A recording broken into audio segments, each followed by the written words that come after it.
Sera Voss carried her things out of the Ironveil pack house in one bag. Not because she only had one bag's worth of belongings. She had more. Clothes, books, a small wooden box her mother had left her, a few other things that mattered. But when Dominic's voice filled the great hall, and the pack turned away from her, one by one, like lights going out in a house, something happened to her legs. They moved. They moved toward the door, and her hands grabbed the nearest bag, and her body made the decision that her mind had not yet caught up to. The door closed behind her. The night air was cold and smelled like pine and wet earth, the same as it always had, the same as it had on the first morning she could remember waking up in this territory, 4 years old and convinced the forest was full of things that would eat her. She had been wrong about that. The forest was safe. The people in it were the ones who had just asked her to leave. She walked to the road. She kept walking. The border town of Cairo was 6 miles from Ironveil's eastern edge, and it was the kind of place that did not ask questions. That was the main thing it had going for it. Low buildings, gray streets, a gas station that also sold lottery tickets and microwaved sandwiches, and a population that had collectively decided to mind its own business sometime in the early 2000s, and never looked back. Sera got a room above a laundromat. The woman who rented it to her did not ask for references or a last name. She asked for cash. Sera paid 3 weeks in advance, went upstairs, sat on the edge of the narrow bed, and did not cry. She was not proud of this. She was not performing strength. She simply could not find the tears. They felt like they were behind a door that had locked itself, and she did not have the key yet, and she was too tired to look for it. She got a job 2 days later at an antique shop called Harrow & Finch, which was owned by a man named Gerald who wore the same brown cardigan every day and had absolutely no idea that several items in his back storage room should not exist in the human world. Sera figured this out in her first week. She kept the information to herself. She needed the job. Gerald needed someone who could catalog without breaking things. It was a workable arrangement. Marin found her 6 weeks after that. She showed up at the door of Sera's room at 11 at night with a bottle of something that smelled like a forest fire, and the direct, unapologetic energy of someone who had decided they were going to be in your life, and was giving you the courtesy of informing you, rather than asking permission. "I heard what they did," Marin said. "Who told you?" "Doesn't matter." She held up the bottle. "You drinking?" Sera stepped back from the door to let her in. That was how that started. The power surfaced on an ordinary Thursday. Sera was in the back room of Harrow & Finch, cataloging a new shipment Gerald had picked up at an estate sale.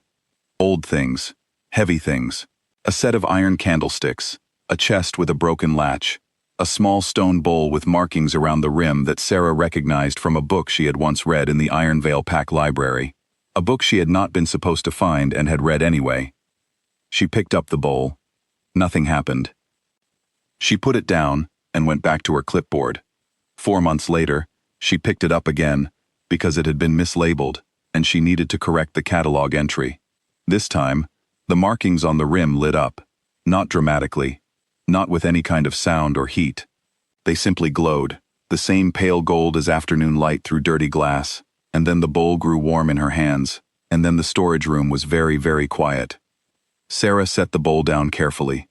She looked at her hands. She went to find Marin. "You're going to make this my problem too, aren't you?" It was not a question.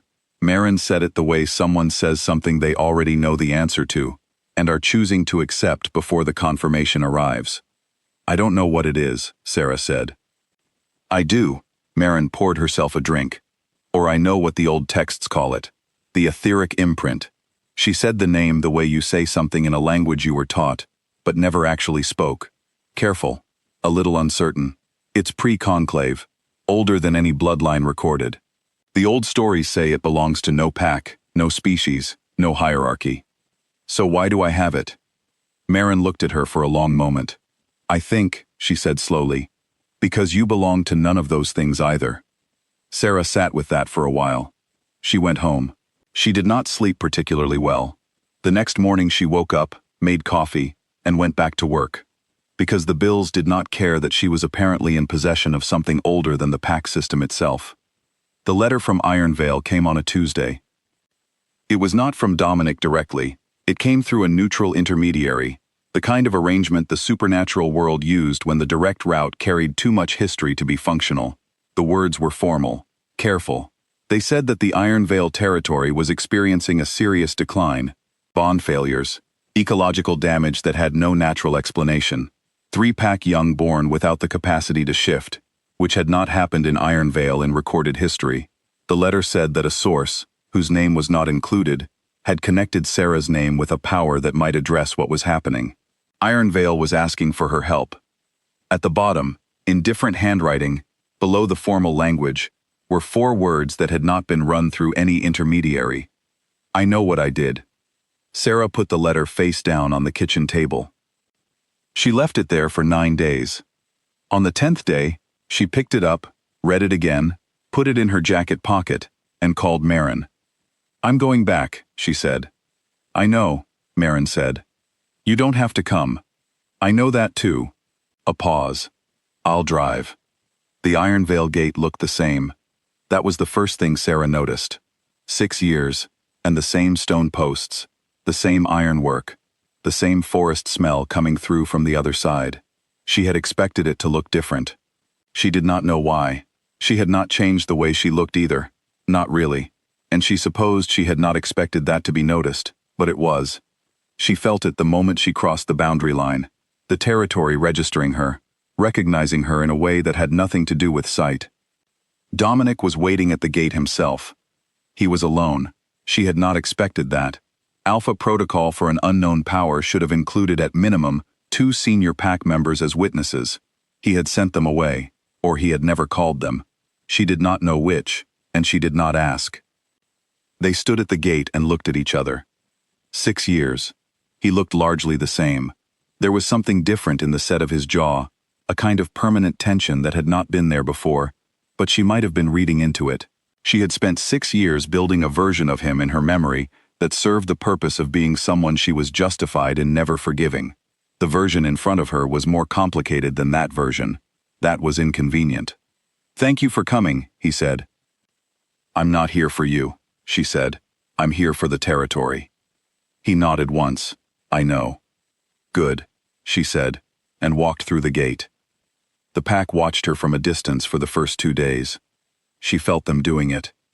The etheric imprint, once it had fully surfaced, gave her a sensitivity to the condition of pack bonds in a way she had not asked for and could not turn off. She could feel the state of every bond within range, and the Ironveil bonds were in bad shape.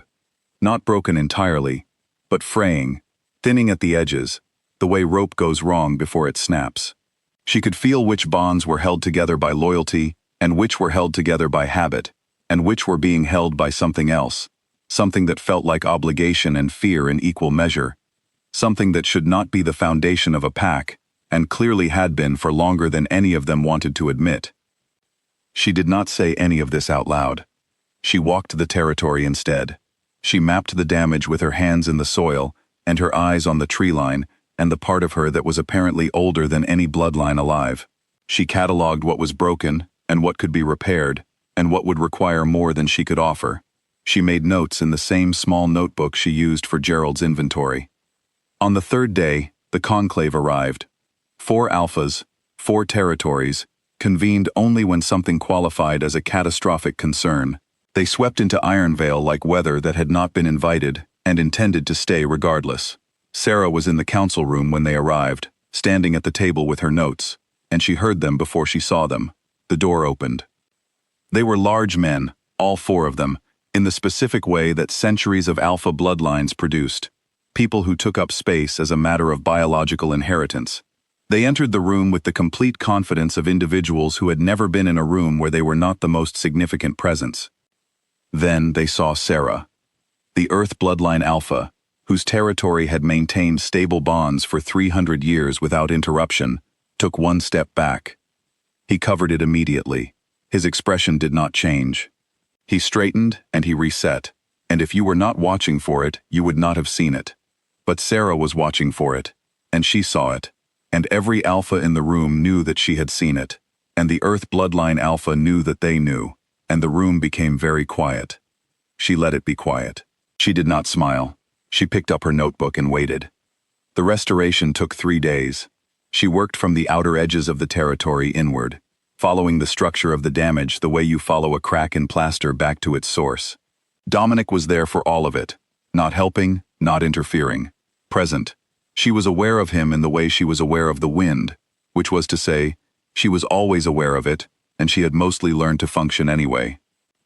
On the second day, deep in the eastern part of the forest where the damage was worst, she knelt in the soil with both hands pressed flat to the ground, and she felt the full weight of what 6 years of fracturing had done to this place. She felt the bond that had broken when she left, because she had been part of the territory's structure in a way no one had understood, including herself. She felt it like a missing tooth, the space where something had been and wasn't. She repaired it. She did not cry while she did it. She was not performing strength. The work simply required everything she had, and there was nothing left over for anything else. When it was done, she was on her knees in the forest, both hands still in the dirt, and the territory came back to life around her, in a way she felt more than heard. A warmth, a settling, like a held breath released. Dominic reached down and held out his hand. She looked at it for a long moment. She took it, and let him pull her to her feet. She let go immediately after. The conclave's offer came the next morning. Formal classification, protected status, a monthly arrangement, a seat in an advisory position reporting to the Conclave Council. It was delivered by the Earth Bloodline Alpha, who had regained his composure entirely, and presented the terms with the smooth, practiced authority of someone who made offers that were always accepted. Sera listened without interrupting.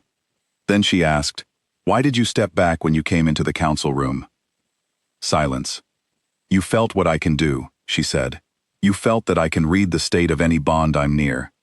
Every fracture, every place where a pack is held together by something that isn't loyalty." She looked around the room. "I've been standing in a building with 5 alphas for 2 days. I'm not going to tell you what I know. That's not why I'm here." She looked back at the Earth Bloodline Alpha. "But I want you to understand that when you offer me a position that puts me under the Conclave's authority, you are offering it to someone who can read exactly what that authority is made of." The room was extremely quiet. "I won't be classified," she said. "I won't be given a status or a stipend or a seat. I will do the work I choose to do, for the packs I choose to help, on terms I set. Anyone who needs what I can do can contact me through Marin. I'll consider each situation on its own. That's the only offer I'm making." She picked up her notebook from the table. "I'd like to know if that's acceptable." The Conclave had no established procedure for this response. After a long pause, the Earth Bloodline Alpha said, "That's acceptable." She left the next morning. Dominic found her at the eastern border. She had thought about leaving before he could, but she had dismissed the thought almost immediately. Running from this particular conversation was a thing she had done for 6 years. She was tired of the shape of it. They stood at the tree line in the early morning.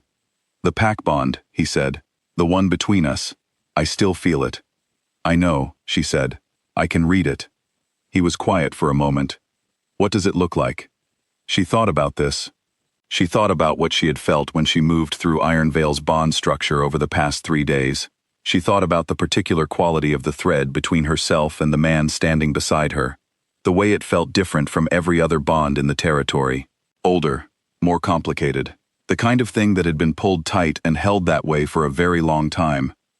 "Ashamed," she said, "and still there." He did not say anything. She picked up her bag. "The territory will hold now. If anything changes, contact Marin." She walked through the gate. She did not look back. Not because she was finished with it. Not because 6 years of absence had resolved anything.